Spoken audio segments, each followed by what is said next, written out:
everybody. I'm so excited that you joined us for this episode of the Future Ready Librarian podcast, Leading from the Library.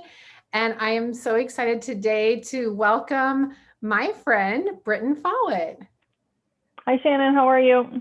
And hello, everyone in podcast land. I'm so glad that you had time to join me because it's always great talking to Britten, and I'm going to let her first introduce herself so you guys can find out a little bit more about her. Hi, everyone. My name's Britten Follett. I work for Fallet. I'm the leader of Fallet's K-12 school business. Fallet's a fifth-generation family business. I am a fifth-generation Fallet family member. It's not just a coinky-dink that I have the same last name. My great-great-grandfather founded Fallet in partnership with a gentleman named Charles Barnes.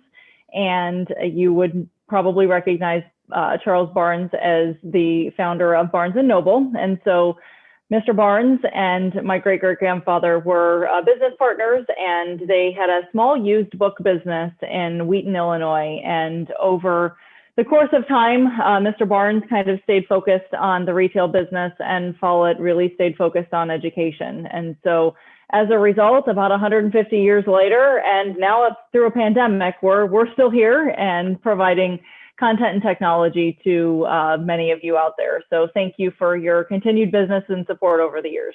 Oh, and thank you for all your support. This podcast is in conjunction with our partnership with Future Ready Schools and Follett, and I know everybody appreciates all the help that we're giving them, not just in the podcast series, but what we do throughout the year. So thank you, Britten, for that.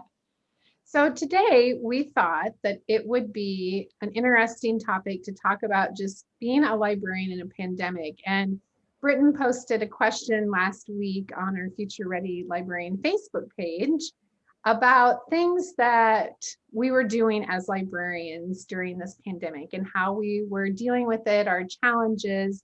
And so I'm really anxious to hear your perspective on what you heard during that, but also just to get your perspective, not only within our country, but also globally, what you're seeing within your line of work too. Definitely. Yeah, we continue to hear the word unprecedented, and these are truly unprecedented times for the library market in general. Follett's core business really serves school and public libraries, and the trends that we're seeing across both segments of the business provide a unique opportunity for our Future Ready librarians to really seize e-learning and collaboration with teachers, but it's also a threatening time. And I know that many of the folks who responded to that post on the Future Ready Library Facebook page are feeling that threat.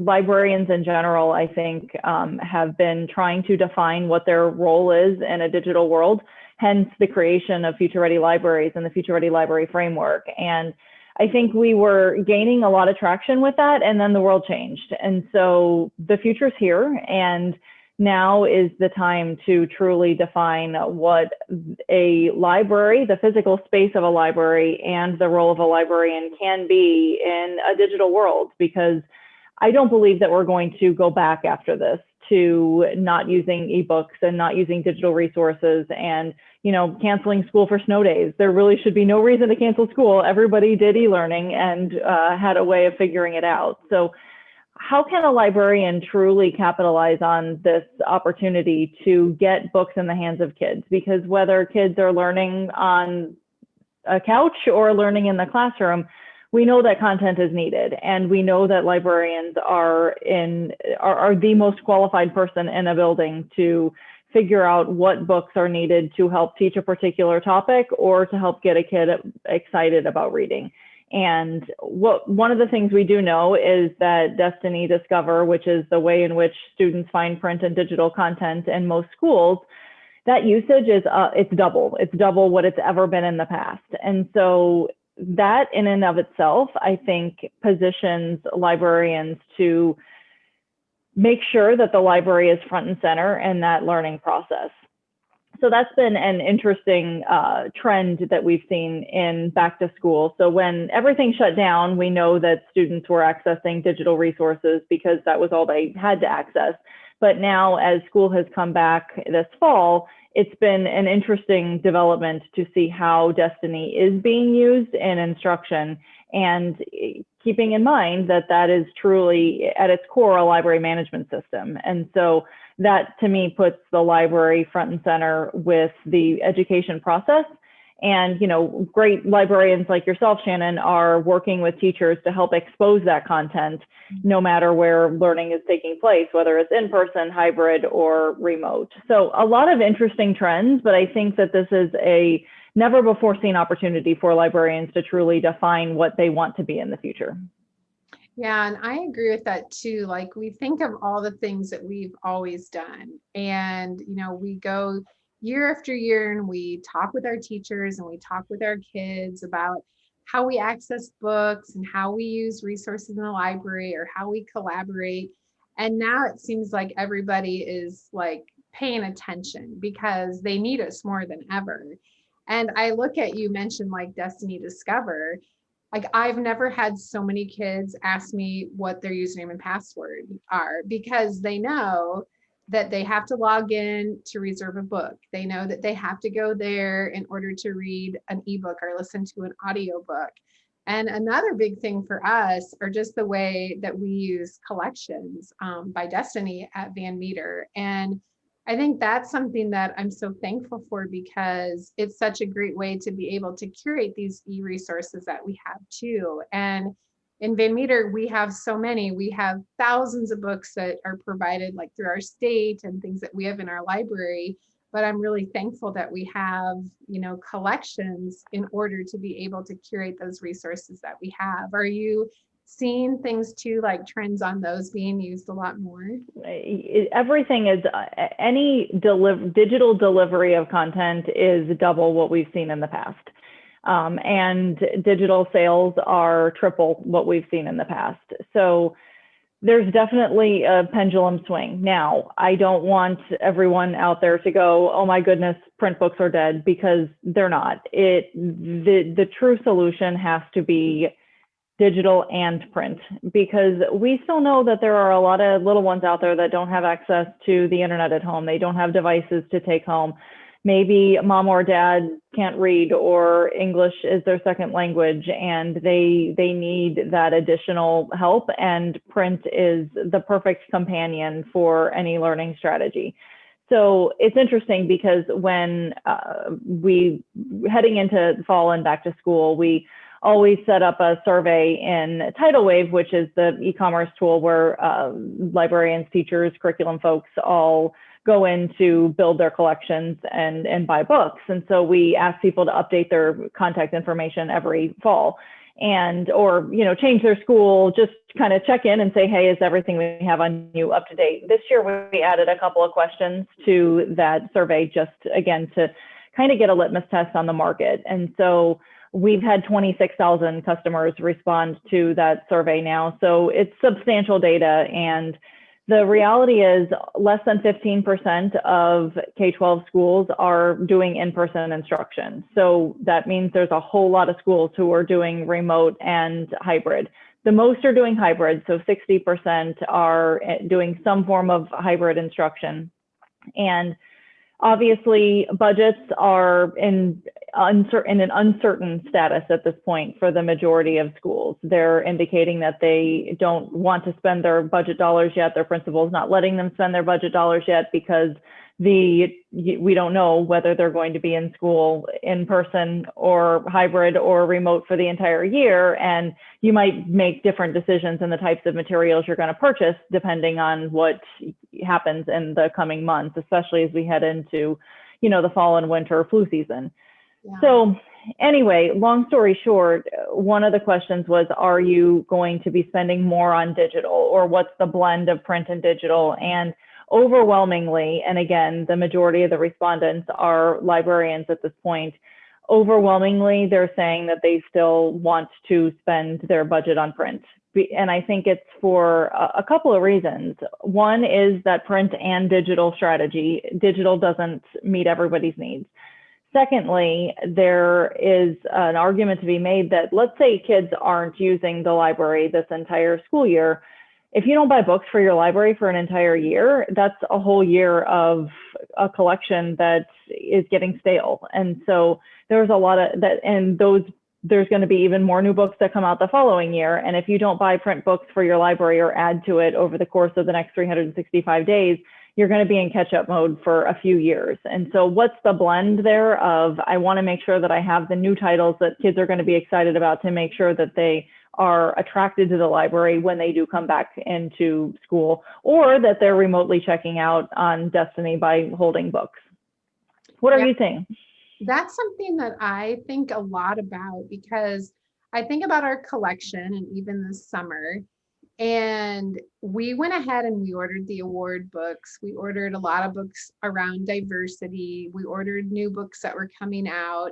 And even though when I go into the library and I see a lot of the books sitting there, I think at least we're keeping up on making sure that we have these things available. If it's teachers checking them out, if it's us doing virtual read alouds, and we're back in school. And so, being creative, because our library isn't open yet, but it actually opens up a little bit tomorrow, which is exciting. Yay. I know, I'm so happy, but it's, that's something that we have to keep in mind, because it's still a collection and we're librarians and we have to take care of that and how we are making sure that our kids have, what they need. And I really love all the ways that we see on the Future Ready Librarian page on how people are really getting creative on how they're getting books into their kids' hands. And I know that even this spring when we were all at home, I don't know how many times I put books on our front step for people to pick up, if it was teachers or book clubs or even kids, parents that were reaching out.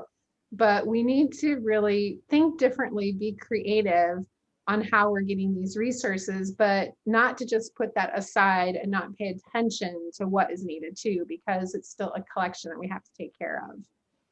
Yeah, I think since the shutdown started, I've continued to see and hear about success stories about librarians getting creative and figuring out how to get kids books, whether it's driving them around to individual families' houses or having a time where families can drive through and pick up their books. And now that some students are in school but can't maybe go to the physical library, they're rolling carts down to the classroom and delivering them. One of the more impactful stories I have heard is that a librarian sent a survey out to all the students to understand what they like to read in the event that that particular student is sent home with COVID or having been exposed to COVID, that they could send some books home with that student. So, he or she has some things to read when they're at home, because again, we know that there are so many families out there that don't have home libraries, and to think that these kids are potentially just sitting in front of a television or, sitting in front of their pad all day and not exposed to books or learning it's just a missed opportunity. And that's the role of the library, really, is to help fill that gap. So it's heartwarming to see the stories of librarians who are truly thinking about their jobs differently. And, again, I know it's frustrating when the job you went to school for, the job you signed up for, isn't the job that you're doing right now. But I guess I would, parallel that to everything in our society. Nothing is normal right now. And so it doesn't mean that it's not going to go back to what it was, but I think this is an opportunity for librarians to think about their jobs differently and really define what the role of the library is going to be in that school building moving forward, because we've been ripe for transformation in the library industry for some time. And I think this is an opportunity to say, okay, hey, I'm here, this is what I can be. And I know I've heard frustrations from librarians who are really playing tech support or just trying to help kids get logged in or manage devices or otherwise. Right now, that's essential. In the shutdown, we kept talking about what's an essential role. That role is essential right now. And it might not be the perfect job description for the role, but it's what's needed right now. And sometimes that's what you got to do. Well, and I think too, like, we look at our framework as Future Ready Librarians, and we look at the way that we can connect with our leaders, our teachers, our IT people. And a lot of us, that's a struggle or something that we work with all the time, and we try to make those things happen. And this is, just like you said, the perfect opportunity to really come forward and be a leader. And don't just sit back and say, like, my library's closed, or maybe we're at home. Like, look for those ways that you can really shine, because they're watching and they need us right now. And I don't know how many times I heard that from our administrators, that thank you, and just that praise of even the smallest thing of helping a parent if they're at home, or helping a kid find something that's digital, helping them maybe make a website, and this isn't part of maybe what we thought being a librarian is, but our role is being defined. And I think that it's going to change forever. We're not going to go back to a lot of the things that we've always done. It's going to be different, I think, from here on out, and even better than what we were before. So we have a great opportunity in front of us.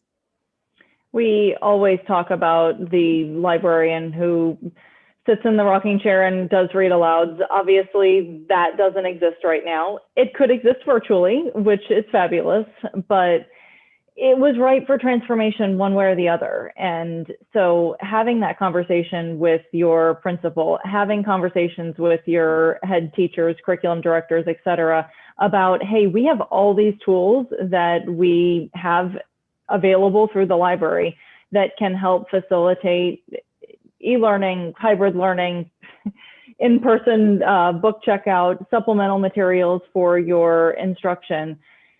Having that conversation, you have witnessed, it's more welcome than ever. And I've heard that from librarians across the country, that teachers are more open to discovering what resources are available than they ever have before. Before it was, hey, I've got my thing. I'm coming in, I'm doing my lesson, I've got it done. Now it's, okay, where do I start? Because nobody went to school to teach 100% remote. And so how can we work together and connect the library and the classroom and really define that wedge that is, build instructional partnerships?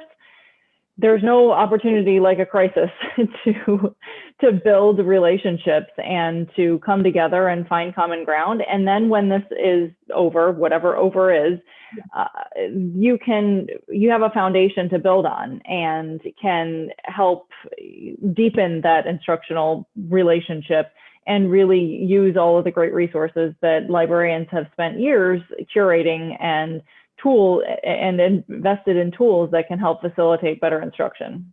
Yeah, I think that, I go to school every day and I've never been busier. I've never worked so many hours since, we went on spring break in March, and we've been at home and back to school, but even throughout the summer, because everybody was at home. But I think being able now to be front and center, to be that leader, it's perfect timing. And so I'm really glad that we have some of the things that we talked about. We have collections and we have Destiny, and I'm really excited. And I have to mention it too, our Effair that we just had.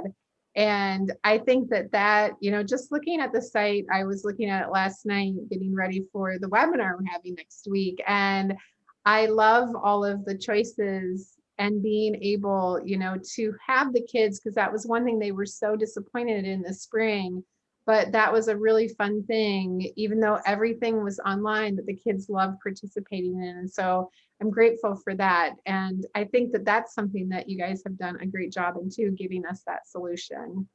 When everything shut down and we had to cancel book fairs left and right because schools weren't in session, nobody was gathering, we had to shift quickly. And we had just kind of launched the Effair business, which is really, an online book fair.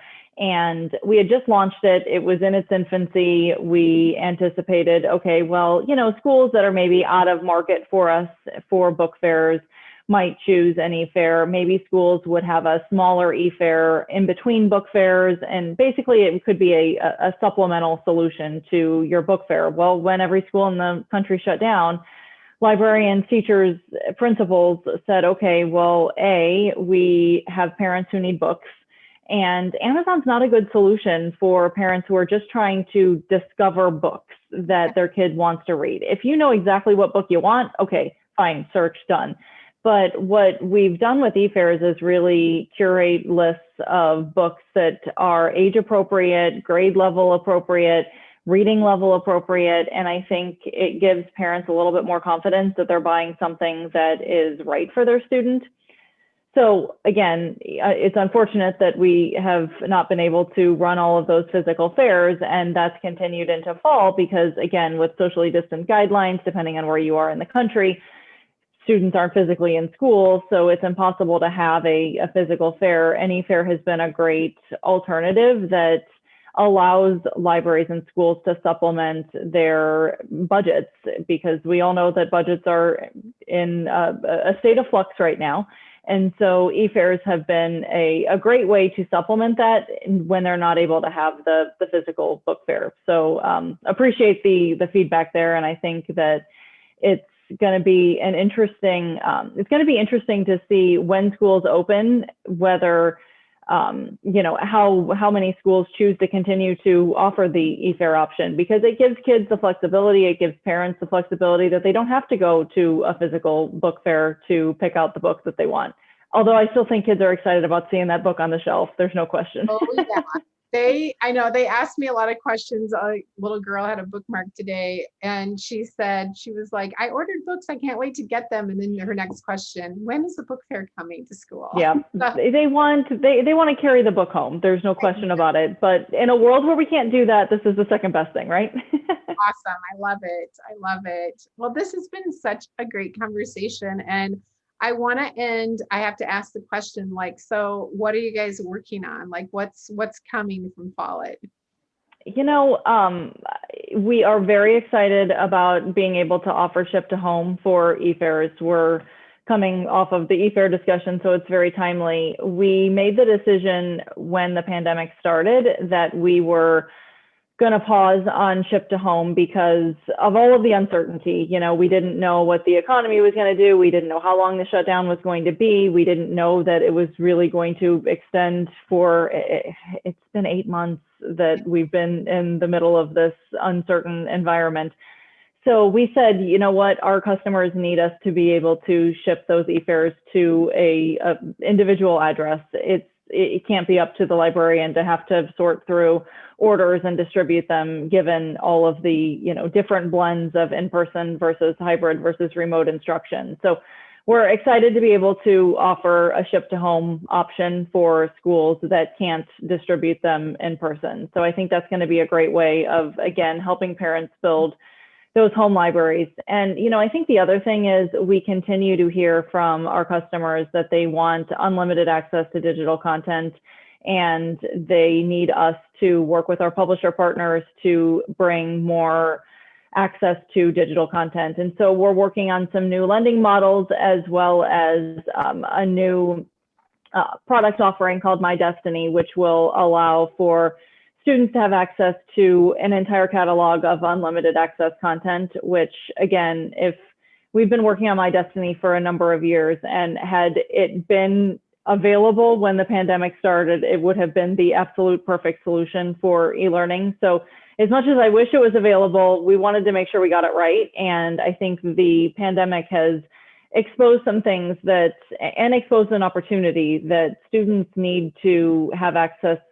Teachers need to have unlimited access to ebooks, because that's the best way of delivering that virtual instruction. And so it's allowed us to have different conversations with our publisher partners about why it's important and why digital content is going to be part of our future. So those are a couple things we're working on, in addition to just making sure that we are empowering our librarian customers to be leaders. So what tools can we develop that can help facilitate future ready libraries and future ready librarians?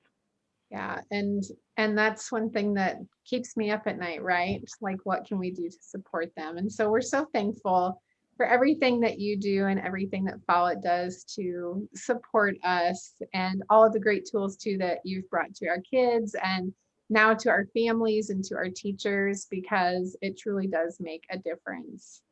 We want to get books in the hands of kids wherever they're learning. That's right. Well, thank you so much, Britten. Thank you, Shannon. And thanks to all of you for listening. This has been awesome. Thank you so much. And a big thanks again to Fallet for sponsoring. Excellent. Take care, everyone.